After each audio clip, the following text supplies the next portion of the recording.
பிச்சை சீரோவடா உண்மையா உழைக்கிற நமக்கு எல்லா நன்மைகளும் நாடி வந்து கூடுதடா.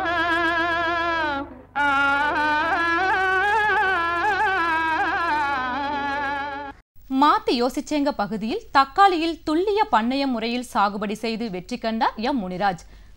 இவர் தருமபுரி மாவட்டம் பாலக்கோடு வட்டாரம் எர்னஹள்ளி கிராமத்தை சேர்ந்த விவசாயி. இவர் துல்லிய பண்ணையம் மூலம் தக்காளி சாகுபடி முறையில் புதிய தொழில்நுட்பங்களை பாப்பாரம்பட்டி வேளாண்மை அறிவியல் நிலையத்தின் மூலம் ஆலோசனைகளை பெற்று நடவிற்கு முன்பே DAP உரமிட்டு நாற்றுக்களை நட்டும் செடிக்கு ஊன்றுகோலாக பக்கவாட்டு குச்சிகளை நட்டும் சொட்டு நீர் பாசன முறையில் நீர் வேளாண்மையை பின்பற்றி சிக்கனமாக நீரை பயன்படுத்தி 60 முதல் 65 நாட்கள் தக்காளி ரகமான ரெட் ரூபி எனும் ரகத்தினை பயிரிட்டு அதிக மகசூலை பெற்ற விவசாயியின் அனுபவங்களை நம்மோடு பகிர்ந்து கொண்ட போது, என் பேர் முனிராஜ், அப்பா பேர் மாரியப்பா, ஊர் வில்லேஜ் மூங்கப்பட்டி வில்லேஜ், எர்னஹள்ளி போஸ்ட்டு, பாலக்கோட்டிக்கு. எனக்கு வந்து தக்காளி தான் அதிகமாக பயிர் பண்ணுவேன். எப்போவுமே அதிகமாக தக்காளி தான் பயிர் பண்ணுவேன். இவங்க வந்து கேவிகேவில் வந்து எனக்கு ஒரு டைமு நெல் பயிர் பண்ணேன். அப்போ தான் அறிமுகம் ஆனாங்க. அதுலேருந்து எனக்கு தொடர்ந்து இவங்க நிறைய ஹெல்ப் பண்ணுறாங்க. நானும் வேறு ஒரு மாதிரியாக மெத்தட்லாம் பண்ணுவேன். இந்த தக்காளி நடுறதுலேயே இந்த பார் எடுத்துகிட்டு அதில் எருவு உரமெல்லாம் போட்டு டியூப் இழுத்து விட்டு சொட்டு டியூப் இழுத்து விட்டு அதில் செடியை நட்டுருவேன். நட்டினா அது உழவு செலவு குறையும். எனக்கு இந்த உரம் அதெல்லாம் கொஞ்சம் செலவு குறையும். அதே சமயத்தில் தண்ணி ரொம்ப சிக்கணும். இந்த மாதிரி போடுறதுனால தண்ணி ரொம்ப சிக்கணும். அதனால் மகசூல் அதிகமாக எடுக்கலான்ற ஒரு ஐடியா எனக்குள்ள ஒரு ஐடியா வந்துச்சு. அது செஞ்சுட்டேன். அதனால தான் இது இவ்வளவு ஒன்றுக்குது. இப்போ நார்மலாக செய்யும்போது இவ்வளோ வராது. தண்ணியும் ரொம்ப சேதாரம் ஆகும். இது எவ்வளோ பரவாயில்ல. எனக்கு நாற்று வந்து ஒரு 25 நாள்லேருந்து ஒரு மாதத்துக்குள்ளே நடவு பண்ணி நாற்று இலசல் நட்டால் ரொம்ப அடி வாங்கிடும். 15 நாளில் அவங்க கொடுத்தாங்கன்னா அது அடி வாங்கிடும். நான் என்ன பண்ணுவேன், ஆர்டர் கொடுத்து தான் வாங்குவேன். அப்போ தான் கொஞ்சம் முத்த நாற்று வந்தாக்கா நல்லா தரமாக வரும். நாற்றும் தரமாக வரும். அது நடும்போது உரம் போட்டுருவேன். DAP உரம் போட்டு மண் சேர்த்து அடைச்சிருவேன். அணைச்சிட்டுனாக்கா செடி நல்லா வலுவாக வரும். அப்புறம் ஏதாவது நோய் அறிகுறி ஏதாவது தெரிஞ்சால் நான் கேவிகே மூலியமாக போவேன். அவங்க மூலியமாக தான் போயிட்டு என்ன இருக்குதுன்ட்டு அந்த இலையெல்லாம் கொண்டு போய் கொடுத்து காட்டிட்டு மருந்து வாங்கிட்டு வந்து தெளிக்குவேன். கரெக்டாக 65 நாள் 70 நாளில் அறுவடைக்கு ஸ்டார்ட் ஆகிரும். 25 பார் இருக்குது சார். இதில் 25 பாரில் 3050 செடி நட்டுருக்கிறேன். இந்த பரப்புக்கு 30 சென்ட் வரும். 3050 செடி. ஆனால் யாரும் இவ்வளோ நடுறதில்லை. காரணம்னா அவங்க சிங்கிள் பார் போட்டு ஒரு செடி தான் நடுவாங்க. அதனால் நான் வந்து இது வேறு விதமாக பண்ணி டபுள் செடி வச்சுருக்கிறேன். அதனால் மகசூல் அதிகமாக கிடைக்கணுன்றதுக்கு வேண்டி தான். இந்த செடியில் வந்து கொஞ்சம் காவேட்டு அறுத்துங்கனாக்க செடிக்கு கொஞ்சம் வலு பழமாக விட்டுங்கன்னா செடி சீக்கிரமாக போயிடும். இந்த செடிக்கு வந்து குச்சி கட்டினா தான் சார் வலுவு. குச்சி கட்டினா தான் இந்த செடிக்கே வலுவு. காரணம் என்னென்னு கேட்டிங்கன்னா, கட்டாமல் விட்டிங்கன்னா பார் இந்த மாதிரி வந்துடும். இப்போ காயெல்லாம் இது பெருசாக ஆயிடுச்சுனாக்கா அப்படி விழுந்துடும். இதுபடி தூக்கி கட்டிட்டுங்கன்னா ரொம்ப நாளைக்கு நீண்ட நாளைக்காக இருக்கும். இல்லைனாக்கா மழைக்கு அது இதுக்கு வெயிலுக்கும் போயிடும். வெயில் அடித்தாவும் காய் வெள்ளையாகி போயிடும். மழைக்கும் அழுகி போயிடும். அதனால தான் இதுக்கு தூக்கி கட்டுறது. இந்த குச்சி வந்து ஒரு குச்சி 12 ரூபா வருது. குச்சியே 12 ரூபா வந்துடுது. அப்புறம் இந்த ஒயரு சரடு அப்படின்னு பார்க்கும்போது ஏகப்பட்ட செலவு தான். இருந்தாலும் அதுக்கு தகுந்த ரேட் விற்றுட்டா எனக்கு ஒன்றும் பெரிய விஷயமே இல்லை. ரெட் ரூபி ரகம் சார். இதை தக்காளி ரெட் ரூபி நல்ல மகசூல் கிடைக்கும். பழம் வந்து நல்லா செவன்ட்டு நல்லா வரும். நல்லா திடமாக வரும் பழம். மழை காலத்தில் நல்லாயிருக்கும். வெடிப்பு வராது. மற்ற ரகங்கள்லாம் வெடிப்பு வந்துடும். இது ரெட் ரூபின்றதுனால வெடிப்பு வராது. பெரும்பாலும் அதிகமாக இந்த மழை காலத்தில் இதுதான் கேட்டு நடுவாங்க. தொழு உரமிட்டு சாகுபடி செய்கிறது காலம் காலமாக செய்துட்டு வந்தாலும் அதுலேயும் ஒரு சில நவீன தொழில்நுட்பங்கள் கையாளப்பட்டு மகசூல் அதிகரிக்க வழிவகை செய்யப்பட்டு வருது. சாதாரணமான பொருட்களும் ஊட்டம் பெறும்பொழுது அதிக பயனுள்ள பொருட்களாக மாறுது. உணவின் தேவை நாளுக்கு நாள் அதிகரிச்சுட்டே வருது. அதனால புதிய தொழில்நுட்பங்கள் கையாள வேண்டியது மிகவும் அவசியமாகுது. அதுல ஒன்றுதான் ஊட்டமேற்றிய தொழு உரம். ஊட்டமேற்றிய தொழு உரத்தினை எவ்வாறு தயாரித்தல் மற்றும் அதனுடைய பயன்கள் குறித்து நமக்கு சொல்ல வராரு கிருஷ்ணகிரி மாவட்டம் பயூர் மண்டல ஆராய்ச்சி நிலையத்தின் மண்ணியல் துறை பேராசிரியர் முனைவர் ஏ.கே. மணி அவர்கள்.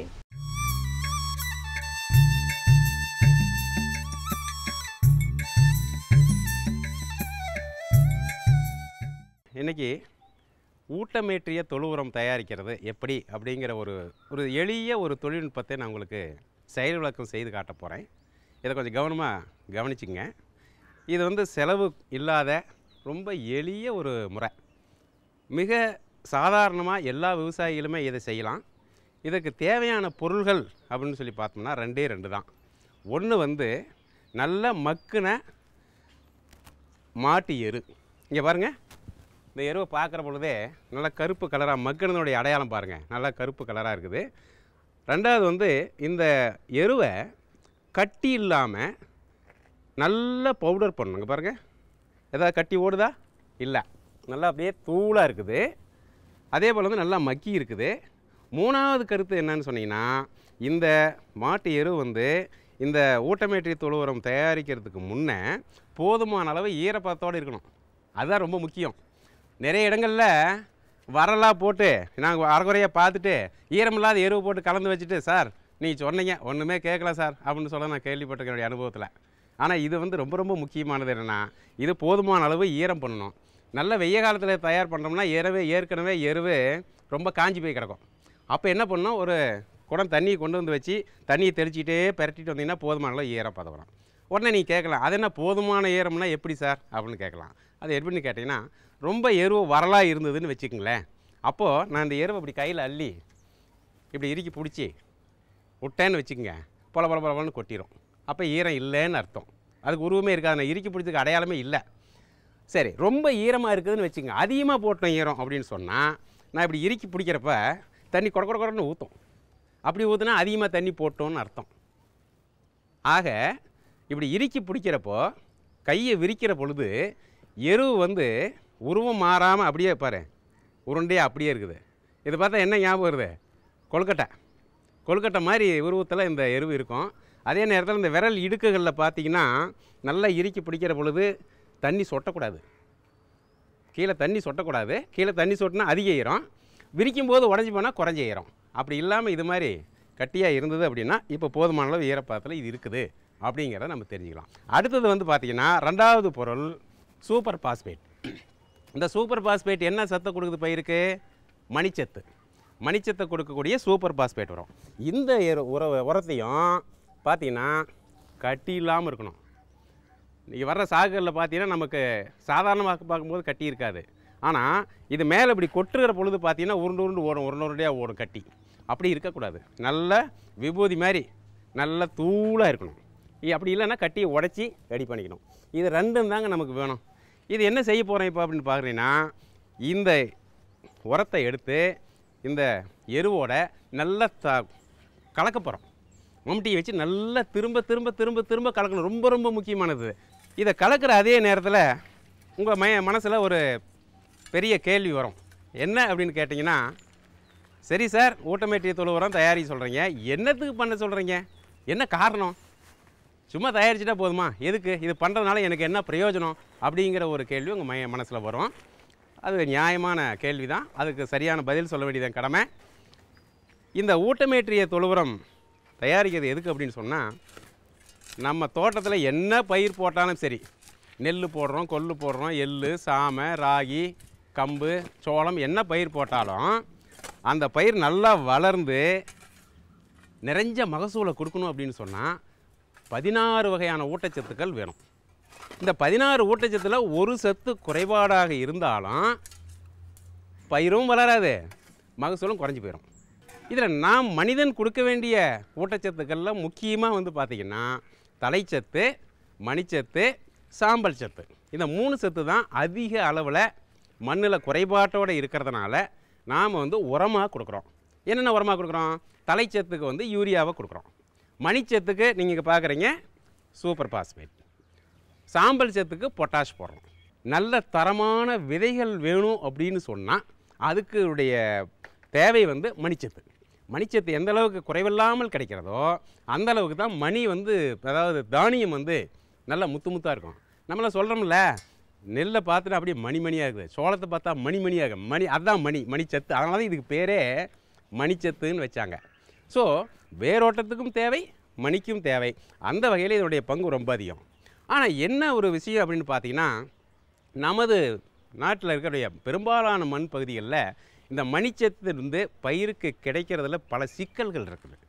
முதலாவது சிக்கல் என்னென்னா, இயற்கையாகவே மண்ணில் இருக்கக்கூடிய அளவு மணிச்சத்தின் அளவு குறைவாக இருக்குது. ரெண்டாவது என்னென்னா, நாம் உரமாக போடுறோம் அப்படின்னு சொன்னால் சூப்பர் பாஸ்பேட் போடுறோம். அப்படி போடுறோம் அப்படின்னா அதில் ஒரு 5இல் 1 பகுதி தான் பயிர் பயன்படுத்துது. மீதி 80% மண்ணுக்குள்ளேயே மண் பிடிச்சி வச்சுக்குது, பயிருக்கு கிடைக்காது. அப்போது எந்த அளவுக்கு அந்த மண் பிடிச்சி வைக்கிற சக்தியை நம்ம குறைக்கிறோமோ அந்த அளவுக்கு பயிர் வந்து கூடுதலாக இந்த மணிச்சத்தை எடுத்துடும். இந்த மணிச்சத்தினுடைய பயன்பாடு பயிருக்கு அதிகமாக கிடைக்கும். அதுக்கு பல்வேறு வழிமுறைகள்லாம் இருக்குது, நம்ம பார்த்துக்கிட்டு இருக்கோம். அதில் ஒரு முக்கியமான ஒரு எளிய தொழில்நுட்பம் தான் இந்த ஊட்டமேற்றிய தொழு உரம். இந்த ஊட்டமேற்றிய தொழு உரம் இப்படி ரெண்டையும் கலந்து வைக்கிறதுனால என்ன ஆகுதுன்னு சொன்னோம்னா, இந்த எருவில் பல அங்கக அமிலங்கள் இருக்குது. இந்த அமிலங்கள் கூட இந்த ரசாயன உர துகள்கள் போய் ரசாயன வினை புரிஞ்சு ஒன்றோடு ஒன்று கலந்து அந்த ஒவ்வொரு உரத்துகள், இப்போ என் கையில் பார்த்தீங்கன்னா இங்கே ஒட்டிகிட்டு இருந்தால் இதுதான் ஒவ்வொரு துகள்ங்கிறோம், சின்ன சின்ன சின்னதாக இருக்கும். அதுக்கு மேலே வந்து அந்த மாட்டு எருவில் இருக்கக்கூடிய அந்த அமிலப்பகுதி வந்து மேலே வந்து ஒரு கவர் மாதிரி, கோட்டிங் மாதிரி படிஞ்சிடும். அப்படி படிஞ்சு முடிஞ்சு அதுக்கப்புறம் அதை நான் மண்ணில் போடுற பொழுது மண்ணுக்குள்ளே நிலைப்படுத்தப்படக்கூடிய அந்த சூழ்நிலை மாறி பயிருக்கு கிடைக்கக்கூடிய நிலையிலேயே அது இருந்துகிட்ருக்கும், தொடர்ந்து ரொம்ப நாளைக்கு இருக்கும்.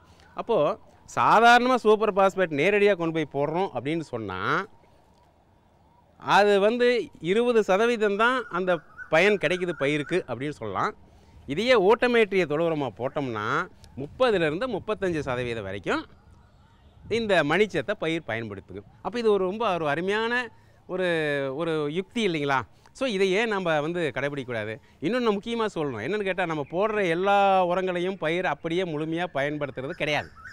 மாட்டு எருவு சொன்னேன், உரத்தை சொன்னேன், ரெண்டையும் என்ன விகிதத்தில் கலக்கணும் அப்படிங்கிறது முக்கியம். இதை பல்வேறு ஆராய்ச்சிகள்லாம் பண்ணி அதில் வந்து 1 பங்கு ரசாயன உரத்தை எடுத்துக்கிட்டோம்னா அது கூட 6 மடங்கு மாட்டு எருவை கலக்க வேண்டும்.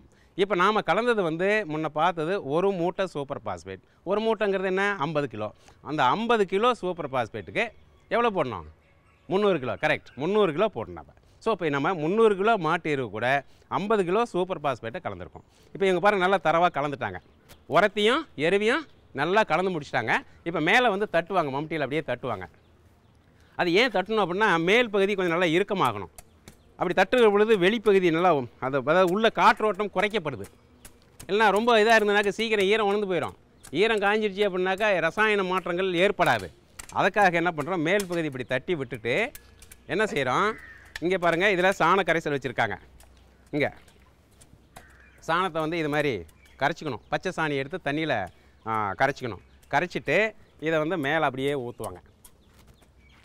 மேலே ஊற்றி அப்படியே கவர் பண்ணுவாங்க. இது எதற்காக செய்கிறேன்னு தெரியுமா? நான் ஏற்கனவே சொன்னது போல் தட்டி விடுறதுனால கொஞ்சம் காற்றோட்டம் குறையும். இப்படி பச்சை சாணத்தை வந்து கரைச்சி மேலே ஊற்றி விடுறதுனால இது அப்படியே ஒரு பெரிய ஏடு மாதிரி காய்கிற பொழுது நல்லா ஏடு மாதிரி படிஞ்சு உள்ள காற்று சுத்தமாக போகாத அளவுக்கு ஒரு தடுப்பை ஏற்படுத்தும். அப்படி ஏற்படுத்துகிற பொழுது அந்த உரமும் எருவும் ஒன்றாக கலந்து ரசாயன மாற்றங்கள் வேகமாக நடக்கிறதுக்கான ஒரு சாதகமான ஒரு சூழ்நிலையை இதை ஏற்படுத்தி கொடுக்கணும். அப்படிங்கிறதுக்காக தான் இந்த சாணத்தை ஊற்றுறோம், வேறு எதுக்காகவே இல்லை. ஒருவேளை பச்சை சாணி கிடைக்கல அப்படின்னு சொன்னால் நல்ல ஏரி வண்டல் மண் இருந்ததுன்னா அதை நல்லா குழம்பாக கரைச்சி அதையும் இது மேலே இப்படி பூசி விடலாம். இது மாதிரி பூசி விட்டுட்டு குறைந்தபட்சம் 30 நாட்களுக்கு இதை அப்படியே வச்சுக்கணும். முடிஞ்ச வரைக்கும் இப்படி பகுதி சேடு, அதாவது நிழல் இருக்கிற பகுதியில் போட்டால் நல்லது, சீக்கிரமாக காயாது. நிழல் இருக்கிற இடத்துல இதை போடலாம். போட்டு விட்டு 30 நாட்களுக்கு வந்து இதை அப்படியே வச்சுக்கலாம். தேவைப்பட்டால் 15 நாள் கழித்து ஒரு முறை இந்த குவியில் உடைச்சி மறுபடியும் இன்னொரு தடவை கலந்து விட்டுட்டு ஈரம் சரியாக இல்லைன்னு கொஞ்சம் கம்மியாகுனா இன்னும் கொஞ்சம் போதுமான அளவு முன்ன சொன்னது போல் தண்ணியை தெளிச்சுட்டு மறுபடியும் குவிச்சு மறுபடியும் மேலே கவர் பண்ணி இன்னொரு 15 நாளைக்கு விடலாம். இல்லைன்னா தேவையில்லை. 30 நாட்கள் கழித்த பிறகு இந்த எருவை நம்ம எடுத்துக்கொண்டு போய் வயலில் அடி உரமாக போட்டு நாம் எந்த பயிர் வேணாலும் நம்ம சாகுபடி செய்யலாம். இது எல்லா வகையான பயிர்களுக்கும் ஏற்றது. சரி, இப்போ உங்கள் மனசில் ஒரு பெரிய சந்தேகம் வரலாம். அந்த காலத்தில் நிறைய மாடு வச்சுக்கிட்டு இருந்தாங்க, சாணி இருந்தது, எருவு இருந்தது, எல்லாம் பயன்படுத்தினாங்க. இப்போ என்கிட்ட மாடே கிடையாது, நான் டிராக்டர் வச்சு தான் உழவு பண்ணுறேன். அப்போ நான் எருவுக்கு எங்கே போகிறது இன்றைக்கி எருவு விற்கிற விலையில் அப்படின்னு ஒரு சந்தேகம் உங்களுக்கு வரலாம். அதனால் நீங்கள் இன்னும் வருத்தப்பட்டுக்க வேண்டாம். நான் உங்களுக்கு செயல் விளக்கம் செய்து காட்டுறதுக்கு இந்த மாட்டு எருவை என்கிட்ட மாடு இருக்கிறதுனால செய்து காட்டினேன். இப்படி மாட்டு எரு இல்லாதவர்கள் ஆட்டு எருவை பயன்படுத்தலாம், மண்புழு எருவை பயன்படுத்தலாம். எந்த ஒரு கழிவாக இருந்தாலும், தாவர கழிவு எதுவாக, இலை தலை எதுவாக இருந்தாலும், மக்கின பொருள் தாவர கழிவு எதுவாக இருந்தாலும் இந்த மாட்டு எருவுக்கு பதிலாக நாம் பயன்படுத்தி இந்த ஊட்டமேற்றிய தொழு உரத்தை தயாரிக்கலாம். நேயர்களே, இன்றைய நிகழ்ச்சியில் துல்லிய பண்ணையத்தின் மூலம் தக்காளி சாகுபடி குறித்தும் ஊட்டமேற்றிய தொழு உரம் தயாரித்தல் குறித்தும் பார்த்துருப்பீங்க. மிகவும் பயனுள்ளதாக அமைந்திருக்கும்னு நம்புகிறோம். உங்களது கருத்துக்களும் ஆலோசனைகளும் வரவேற்கப்படுகின்றன. எங்களது மின்னஞ்சல் முகவரி ddagri05chennai@gmail.com. மீண்டும் அடுத்த பொன்விளையும் பூமி நிகழ்ச்சியில் சந்திப்போம். நன்றி, வணக்கம்.